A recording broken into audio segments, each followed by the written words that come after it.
O'zimda M4 Competition Coupe Cabrio sotilib ketganda odamlar ustiga $10,000 ortiqcha ham beramiz.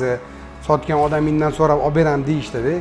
Mana aka sizga xuddi shunaqa yilda rangi sochniy rangda, meniki salatviydi, bu yap-yashil. Faqat buni tomi bor, tomi bo'lsa ham karbonda. E'tiboringiz markazida M4 Competition.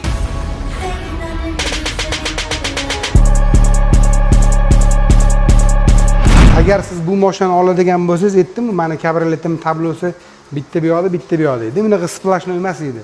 Mashinani yili 2023 bo'lgani uchun, o'sha imminni o'tish davridagi paytdagi mashina bo'lgani uchun ham tablosi uzun, katta bo'lib chiqqan. Xo'p.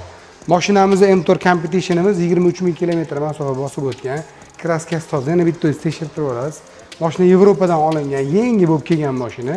Nimaga unaqa deyotgan sabab, biz Copartdan, ya'ni Amerikadan, Dubaydan mashina olib kelib sotyapmiz, xabaringlar bor. Tashqarida ham mashinalarimiz turibdi yana. Bu mashinamiz unaqa emas, mashina masla kelgan egalariga. Xo'p, hech qanaqa aybi yo'q, but-butun tekshirtiraverasiz yana. Salonlarni bitta ko'rib chiqasiz. O'zingiz mana video davomida aka, agar qiziq bo'ladigan bo'lsa, shu kuni bitta aka qilib bor, azamat 10,000 ustiga beraman deyishdi-da. Taniqli yaxshi bloger ukalarimiz chiqdi, bir opa chiqdilar. Voy sotilib ketdimi deb, nasib emas ekan. Mana mamani oling, mazza qilib yurasiz. Xuddi shuni tomi bor. Bitta perihodlarni qo'yib berasan, pastda raqamlar bor, murojaat qilaverasiz. $110,000 qilib beramiz. Salomat bo'ling.